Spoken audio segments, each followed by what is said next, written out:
This is part two of my review. But ultimately, with RBC, it's been, as you can tell, my what's it called? My review on RBC on the one of the specific branches in the past.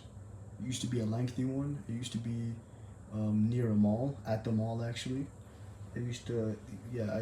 I really gave a bad review of that location because they were really making my life difficult, and they made me like go to the bank every single day pretty much, just so that I could gain access to the account. And I didn't know why that was happening. And yeah, money was being moved outside of my account and etc.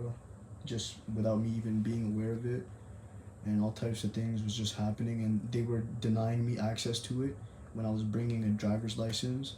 I was bringing um, a health card. I was bringing a passport, SIN number, whatever the government defines as identification. I was bringing, but they made my life super difficult. And then whenever I did get to like the manager or whoever was in charge, so that they can like make a call and help me out, what would end up happening is they would tell me, hey, you need a email address, or not email address, but you need a address confirmation so that they can confirm where I was staying and residing and stuff like that.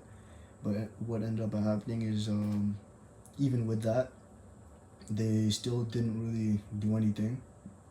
They would just send me back home, tell me to call the customer phone number, even though themselves they had the customer phone number and they would call them as well, or the fraud number or whatever. But yeah, they'd make my life difficult. They would just, it was like a repetitive loop where like every single week I was returning for the same issue, and they kept telling me to call the same number that they would call when I was there.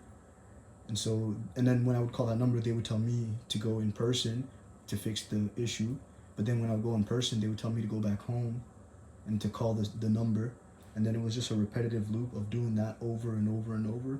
And I'm like, what's the point? Like, what is this really doing?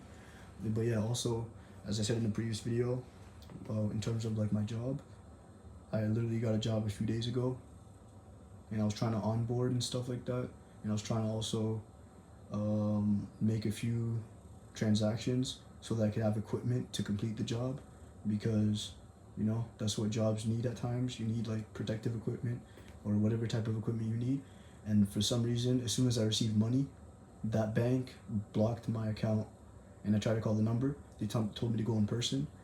I had to go to a completely different branch just to solve this, and they finally resolved it. When I returned though to the previous one,